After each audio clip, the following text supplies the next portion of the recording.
Welcome back to Bonanza Disc Golf. Today we're at Hobby Hill Disc Golf Course in northern Kansas City area, and we're going to be playing with some discs that are going to be coming out tomorrow. Now I got to be completely honest with you guys, I don't quite understand what all the hype is around Ledgestone discs. From what I understand, especially as OTB did those couple drops with MVP, raised a lot of money for the OTB Open for the players' purses, so I'm guessing that's kind of what a lot of the Ledgestone drops have been. And I know there are typically like some pretty cool different plastic types that they do through Discraft. ESP Midnight Roach, which I think just means it's all black. I don't think Midnight's a special plastic, but black ESP is cool. Now, one of the things that I do know about Ledgestone is that the runs of these discs can be very unique. I think they do 3 waves throughout the year, this being the 3rd one because Ledgestone is like August 4th through 6th. But I was able to get my hands on these 11 Ledgestone Wave 3 drop discs from Apollo Disc Golf David. You guys have seen him on the channel before. I think he'll have them in his store tomorrow for the drop. So if you like any of these, maybe go snag some from apollodiscgolf.com. I just stole like 40 discs from his house to go and film reviews with. So today we have 11 of these discs. We're gonna be playing a full 18 holes. So I think we're gonna see if we can shoot 5 down with just these discs, and I'll introduce each of them to you as we throw them. All right, basket 1 straight down there, 280-ish feet, I believe. I think since this is a little bit of a shorter course, we might throw a mid at it because I think there'll be plenty of options for the putters. We're gonna start out with my favorite disc ever, Big Z Buzz. If you guys have been on the channel for a while, you know that the buzz in my hands don't quite fit together right. They're so good, I just don't like how they feel. That's kind of just what you want a buzz to do. Didn't quite expect it to be left a little short on the first one. We're gonna be putting with these Challengers. That's kind of cute, Challenger approaches. Swirly soft. They got like a little bit of a beat on them. Nice and committed. It had a lot of push straight, so it's like, seems to be close to what a buzz's numbers should be. 5.5 -1.1 or 5.4 -1.1. Buzzes in the past that I've thrown, the Z Buzz and the ESP buzzes, have all been like slightly overstable. All right, hole 2, dead ahead there, 180 feet. There's like this hyzer gap through here that you can take, or a bunch of like these up the middle gaps where they kind of look fun. So I'm sure we'll try a couple, maybe with like that Midnight ESP Roach that we talked about in the beginning, the Challenger for one of them. I think we're gonna throw the hyzer gap with this guy, the ESP Midnight Roach. These stamps all look cool, so maybe that's what these Ledgestone drops are about, but it seems like there's just so many discs that come out at one time, and it feels like it's like a little oversaturated on the market, and like the hype dies down a bit.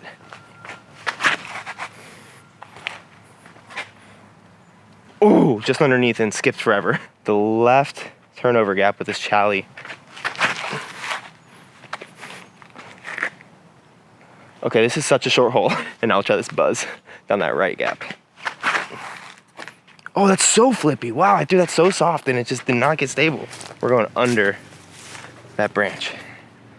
Keep the nose up. No, are you kidding me? Ah.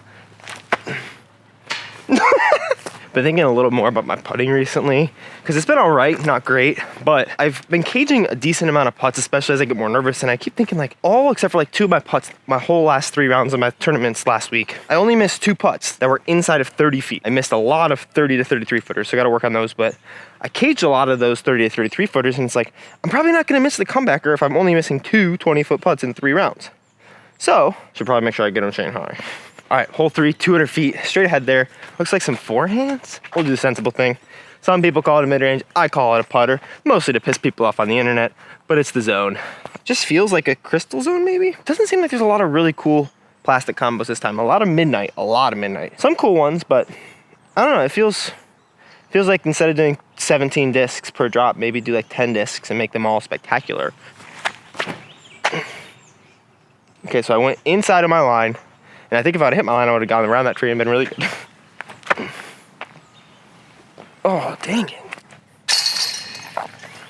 All right, this hole is a little bit tricky because it's a 400-foot par 4 because you throw straight out here, there's a basket in the middle there, and then you throw down a hill. But there's no Mandos, and there's kind of a sneaky line. There's a leaning tree you can see there. If you get to the right of it on a little bit of turn and it stables out, you're gonna be good. The Midnight Z Meteor. Cool little stamp again. Probably gonna act pretty similar to that Buzz did. Keep turning. Wasn't the best shot, but I'm gonna be in the second fairway. All right, basket's right down there. We are just still inside of this tree line, which is honestly not bad. Got just a straightforward look or a little step out. There's a big drop off behind the basket, so we probably wanna pitch just right down to the start of it. You do have to throw it at the ground though. Maybe should have been a zone. On a little forehand. I really like that zone. It's stiff and got like the babyest little puddle top on it. It's a really good zone. Well, probably should have done that one. Trust my little forehand touch a little more.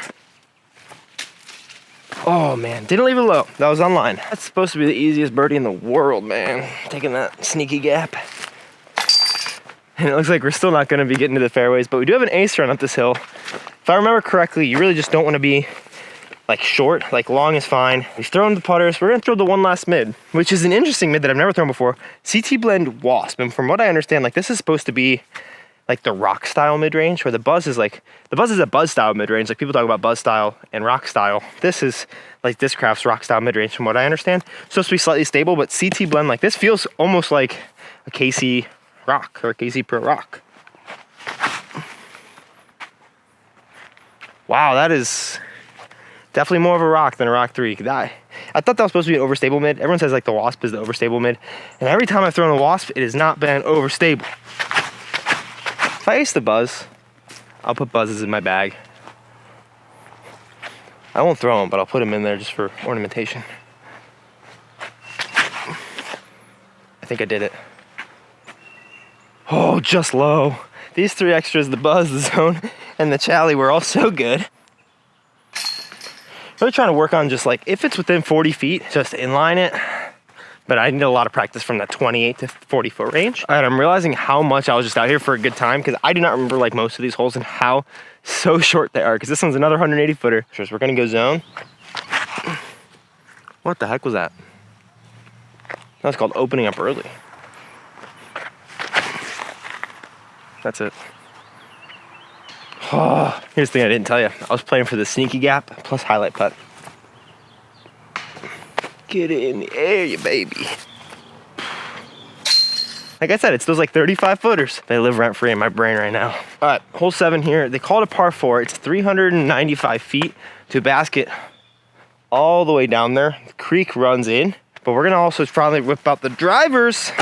I think for this shot, don't really know the numbers, but I'm thinking Surge. ESP Midnight. Not a Surge SS, but I don't think it's gonna be super stable. Not great, but not bad. So I just spent like an age looking for this disc. And so I was like looking down there and scrolling around, and the disc is caught right here. All right, just a little zone. I think it's pretty glidey for being a little puddle topped. Oh, I got a putt. All right, hole 8, 362 out into the left. A little bit of a low ceiling. I think we're gonna try a disc I've never thrown before, which is a vulture. There's a Midnight Z vulture here. This is kind of a tweener fairway to distance driver distance for me right now. Just gonna try to give it a little bit of flex, keep it on a rope, nose down. That's too high. Get under, it's lucky. Ah, man, even when they're in the fairway, I've spent more time looking for these Midnight discs. Almost any other review I've ever done.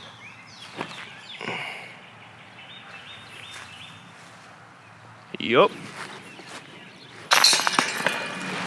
All right, hole 9's 325 foot par 3. We're gonna see how all these drivers work on a forehand, including 2 that we haven't even touched yet. And then we'll have talked about all of them. The couple that we haven't touched yet are this ESP Sparkle Raptor, which I think is one of the cooler ones from the drop. By the end of this video, I'll kind of rank what my opinions are on all of them. And then the other one, Punisher. Shout out Koboner, he's the one who did my Ducker stamp. Looks like he designed this one, but Punisher, which I think is like a 12 speed. I heard it has the same numbers as the Force, pretty domey. And it looks just like a ESP swirly guy. I think we're gonna try out the Punisher. It feels a little overstable. That'll be our shot, and then we'll try these other ones out. I'm trying to incorporate like a Sexton hop into my forehand right now. Oh, why did it get backwards? Try to search. Oh no, kind of stable. A lot of hyzer, but vulture now. Kind of straight to overstable. Down there though, try the Undertaker. Little flip up there. And short. Oh, pretty good. Now for this ESP Sparkle Raptor. Seems like it's not crazy stable, but we'll treat it like a Raptor. Ooh, comes out clean. Really high, but it worked out. All of the forehands actually had pretty decent distance. Punisher, Undertaker's just in line with it. And then the Vulture definitely got the farthest, but also was pretty far away. Good catch basket. All right, hole 10, 250 uphill. We're gonna go with the Raptor. Maybe a little too much disc. Definitely could just be a mid-range play up here. But we're just gonna push it on some hyzer, or flat actually, straight through this gap. Oh, I didn't even realize the Raptors are flying the rockets. Good skip. Yeah, that's good. Scarily low. Charlie likes to find the chains though. All right, hole 11 is a pretty pro level par 3. It's 360 feet. It says 345 on U-disc, but it's up and pushes to the right. You can kind of barely see the basket through there. These blue baskets are really hard to see on the camera because they blend in with the green pretty well. I think this might be an Undertaker because this has been like the flippiest driver that we have, even more so than the Surge. Honestly, the best play might just be a big pushing forehand through there. Try to get lucky skipping right. Might try the forehand with the Vulture. Man, my legs are tired. I ate like a bunch of like fatty protein-rich foods for breakfast today and not a lot of carbs. And that is not a good recipe to go play disc golf. You need some carbs, baby. Dang it, I love the flight of that. Except for the tree, obviously. Oh, wow. I can actually do that? That's so good. All right, basket up this gap. Pretty straight. I mean, we still probably got about 250. Either buzz or meteor. We're gonna try the buzz. Okay, I still hate it. There it is.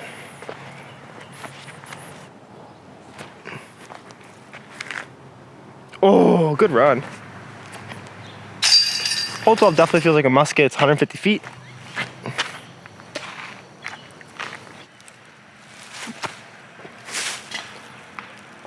Good tree. Didn't leave it short. All right, U-disc calls this one 440. T-sign says 380. I think the T-sign's closer. I think we're gonna go Surge. Just gonna try to put it on a slight amount of anhyzer. Basically the same shot that I did with that Undertaker as a second throw. I wanna do here, but a little higher through that gap. Dang it, man. I feel like I'm like half a foot off on so many throws here today. Try the Undertaker. That's gonna work really well, actually. Just not the gap. Okay, so I threw this so bad that there's actually a left gap that it looks like opens up a little bit. This hole could get ugly pretty fast though.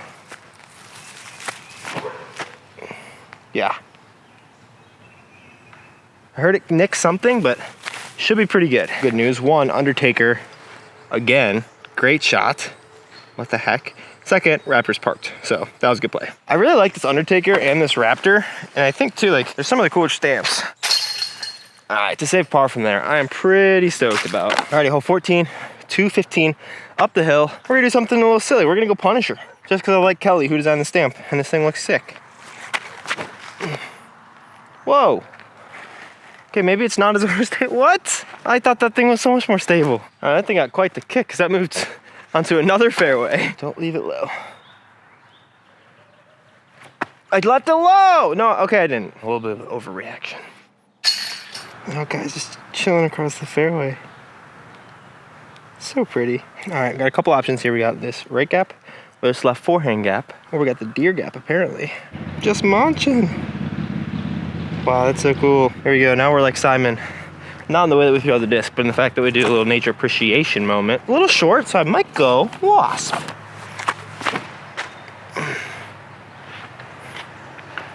Oh, honestly, maybe a decent tree kick. That thing was kind of humming. We should have been a little bit more inside Raptor.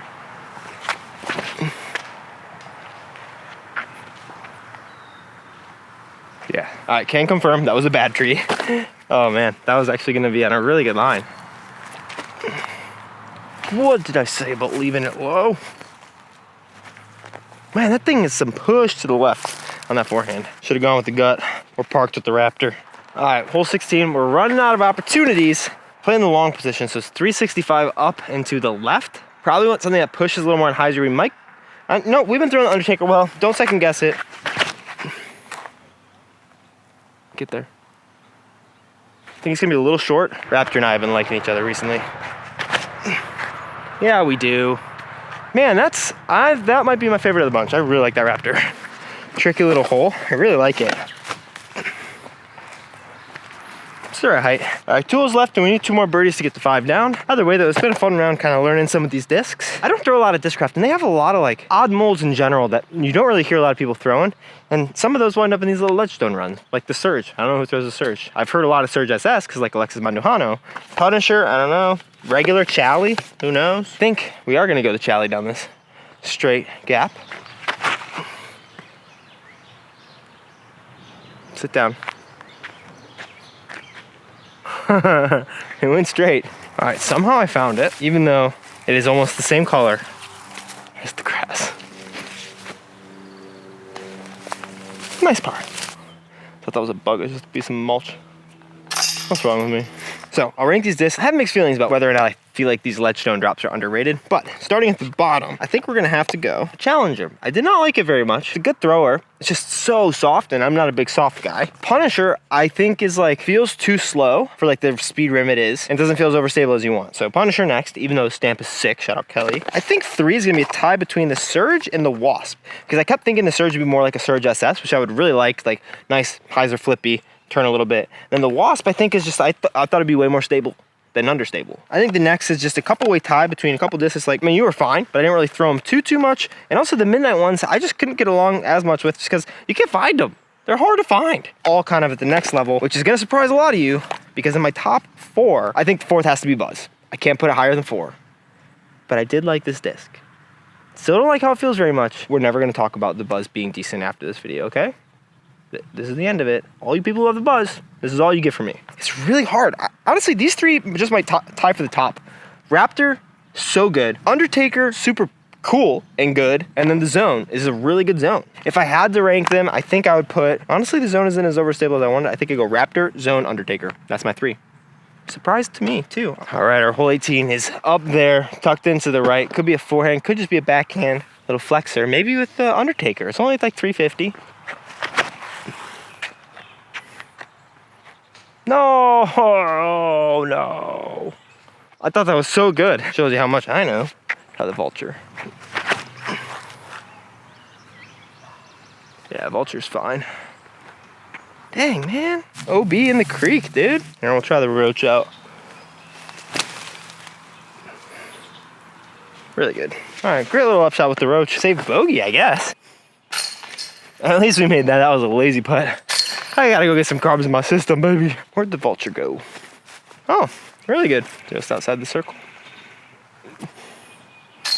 Should've just done that. What was I thinking? So, are the Ledgestone drops overrated? I'd honestly say probably yes. Especially knowing kind of what goes on in the back end with like the dealers, just from talking to some friends that I have. They have to order so many, and I honestly feel like a part of the Ledgestone stuff is they just throw so many molds and discs and whatever at the wall, and they're like, a couple of these have to stick. But all the dealers have to order like so far in advance that Ledgestone's already making their money. It's just so easy to find old Ledgestone stuff on sale now anyways. Some of these molds are completely forgettable. Some of them I'm gonna love, like that Raptor. I'm gonna remember that Zone stamp for a while, but some of these are just like normal discs that they just do extra black dye to, which is fine. And I'm sure it helps like the Ledgestone payouts. That's why it's always like such a high payout, but it seems a little bit unsustainable at the pace that they're doing it at. Now, I mean, Nate Heinold is one of like the premier visionaries in disc golf when it comes to like TDing and fundraisings. And I feel like this is mostly a this year issue where it doesn't seem like people seem to care about the Ledgestone drops like they did even last year. And I'm sure like the years prior. So I'm sure that there'll be some innovation in it that makes things more interesting. But I do think that a lot of these discs are cool. I just think that the hype and like the prestige around Ledgestone drops could be knocked down a few pegs if they don't change things over the next couple years. And it's not immediate, and this is just one dude's random opinion on the internet. So take it for what it's worth. And if you want to pick any of these up, I think David over at Apollo Disc Golf will have some for sale tomorrow, I think is when they go live. But if you want to check out yesterday's video where we took a look at the new Discmania MD5, check that out right over here. It's not all going to be disc reviews, but a lot of new fun disc reviews coming at you pretty soon. I'll see you guys in the next one. Okay, love you. Bye.